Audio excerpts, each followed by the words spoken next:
दोस्तों, आज की कहानी मेरी पत्नी और मेरे एक दोस्त की है। आशा है आप सबको कहानी बहुत पसंद आएगी। अगर कहानी अच्छी लगे तो एक लाइक जरूर कर देना। चैनल पर पहली बार आए हो तो चैनल को सब्सक्राइब कर लेना। तो चलिए कहानी को आगे बढ़ाते हैं। मेरा नाम वरुण है। मैं पानीपत में एक फैक्ट्री में काम करता हूँ। मैं एक शादीशुदा आदमी हूँ। मेरी बीवी रेखा दिखने में बहुत खूबसूरत है। गोरा बदन और लंबाई 5 फीट 2 इंच की है। यह बात उन दिनों की है जब मेरी बीवी को एक बच्चा चाहिए था, लेकिन मेरी कई बार कोशिश करने के बाद भी कुछ नहीं हो पाया। जैसा कि मैंने बताया कि मैं एक फैक्ट्री में नौकर हूँ, तो हम दोनों एक किराए के एक कमरे में रहते थे। वहाँ सिर्फ एक कमरा, एक किचन और एक बाथरूम है। अगल बगल में 3-4 किराएदार और भी हैं। वहीं कुछ दिनों पहले एक पड़ोसी आया। वैसे तो वह भी शादीशुदा था, लेकिन वह अकेला ही पानीपत आया था। यह कहानी इसी आदमी की है। जब मेरी बात उससे होने लगी तो उसने बताया कि उसके 2 बच्चे हैं और वह सब उत्तर प्रदेश में रहते हैं। ऐसे ही कुछ दिनों तक बातें करते करते हम दोनों साथ में दारू पीने लगे। वह दारू लाता और मैं उसे अपने घर में बिठाकर दारू और खाना खिलाता। वैसे तो मेरी बीवी मुझसे बच्चों का सुख नहीं मिलने की वजह से खुश नहीं थी, लेकिन मैंने नोटिस किया कि मेरी बीवी हमारे पड़ोसी को अच्छे से खिलाती थी और उसका आना उसे बहुत खुश कर देता था। यह सब देखकर मेरे अंदर बच्चा पाने की ख्वाहिश ने जन्म ले लिया। अब मैंने प्लान बनाया। एक दिन जब हम दोनों दारू पीने बैठने वाले थे तो मैंने अपनी बीवी को प्यासी ही रहने दिया। मैंने उसे बोला, शाम को दारू पीने के बाद मिलते हैं, तुम साड़ी पहनकर रहना। वह मान गई। शाम हुई और हमारा पड़ोसी हमारे घर आया और हमने दारू पीना शुरू कर दिया। जैसे ही मेरी बीवी रेखा हमारे लिए खाना लाई तो रेखा को साड़ी में देखकर हमारा पड़ोसी आशीष उसको घूरने लगा। जैसे ही मेरी बीवी किचन में गई तो मैंने आशीष को बोला, भाई क्या हुआ? मेरी बीवी को ऐसे क्यों देख रहे हो? आशीष कहने लगा, कुछ नहीं भाई, भाभी बहुत सुंदर है और तुम बहुत किस्मत वाले हो। मैंने सोचा कि यही सही समय है।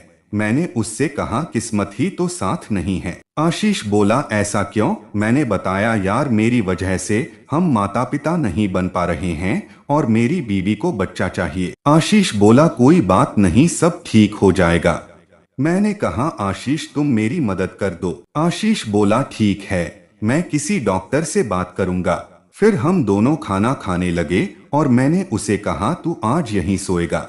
वह बोला, नहीं यार, एक कमरे में हम तीनों नहीं सो पाएंगे, फिर भाभी भी तो हैं।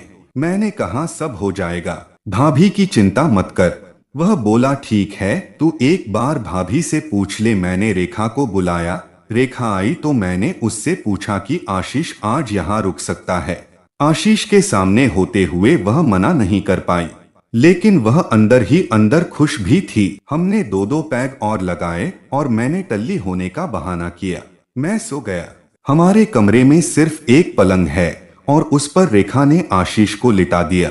उसने हम दोनों के लिए जमीन पर गद्दा डाला और सब सो गए।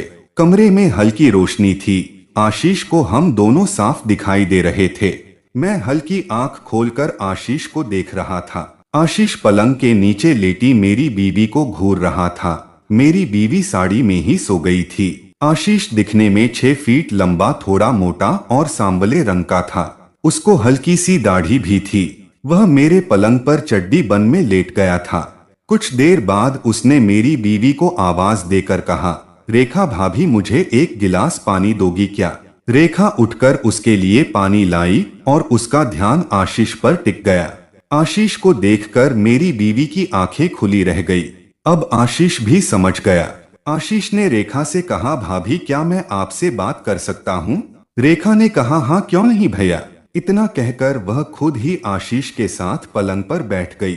आशीष ने कहा, मुझे यह सुनकर बुरा लगा कि आप वरुण की वजह से मां नहीं बन पा रही हो। रेखा बोली, ऐसा कुछ नहीं है भैया, वह तो आशीष। उसकी बात काटते हुए बोला, मुझे सब पता है, वरुण ने खुद मुझे बताया और आप वरुण को इस वजह से छोड़ मत देना। वरुण बहुत अच्छा इंसान है। रेखा बोली, मैं वरुण से बहुत प्यार करती हूँ, लेकिन बच्चा भी जरूरी है। आशीष बोला, क्या मैं आपकी मदद कर सकता हूँ? रेखा बोली, कैसे? आशीष बोला, देखो मेरे दो बच्चे हैं। वरुण का इलाज करवाने से सबको पता चल जाएगा, इसलिए बच्चा मुझसे ले लो और सुख भी ले लो जिंदगी का। रेखा बोली, कोक सीजन में बच्चे की बात अलग है और सुनंदा आशीष की पत्नी अपना बच्चा नहीं देगी। आशीष बोला, मैं आपकी कोख में भी बच्चा दे सकता हूँ। रेखा बोली, भैया आप यह कैसी बात कर रहे हो? वरुण को पता चला तो? आशीष बोला, वरुण को कुछ पता नहीं चलेगा, आप बेफिक्र रहो। यह कहते हुए उसने मेरी बीवी का हाथ पकड़ लिया। अब आगे की कहानी रेखा की जुबानी सुने। जैसे ही आशीष ने मेरा हाथ पकड़ा, मेरे तन बदन में एक आग सी लग गई। वैसे तो मन तो मेरा भी था, लेकिन मैं नाटक करती हुई बोली, यह सब गलत है। आशीष बोला, कुछ गलत नहीं है। वह मेरा हाथ पकड़कर सहलाने लगा। मेरे दिल में अजीब सी हलचल पैदा हो रही थी। वैसे भी मेरे पति ने मुझे दिन में प्यासा छोड़ दिया था। मेरे पति नीचे फर्श पर गद्दा बिछाकर सो रहे थे। मुझे डर तो लग रहा था, पर मजा भी बहुत आ रहा था। मैं नशे में चूर होने लगी थी। मेरे मुंह से आवाज सुनते ही मानो आशीष को ग्रीन सिग्नल मिल गया। जब तक मैं उसे मना करती तब तक देर हो गई थी। मुझे मजा आ रहा था। लगभग 10 मिनट तक ऐसे ही चला। मैं भूल गई थी कि मेरा पति भी वहीं है। मैं आशीष से कहने लगी, मुझे माँ बनना है, यही तो मेरी इच्छा है। पता नहीं कब मुझे नींद आ गई। सुबह 5 बजे मेरी आंख खुली और मैं उठकर खुद को सही किया और फिर से अपने पति के पास सो गई। दोस्तों, जैसा कि आपने सुना कि मेरी बीवी रात भर खेल खेलती रही थी और दूसरी तरफ मैं चादर ओढ़कर उनको देखता रहा। मुझे उस रात देखकर बहुत मजा आया। सुबह आशीष जगा और उसने मुझे बाय किया, फिर वह चला गया। अब वह जब चाहे मेरे घर आने लगा था। कभी कभी मेरी बीवी खुद उसको खाना देने के बहाने उसके रूम में जाने लगी थी। अगले महीने मेरी बीवी ने मुझे बताया कि वह बच्चे की मां बनने वाली है।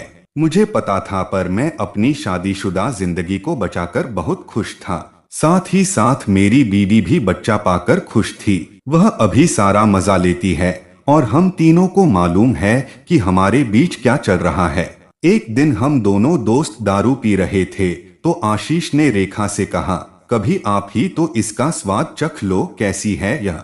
वह नाकुर करती हुई दारू पीने को राजी हो गई।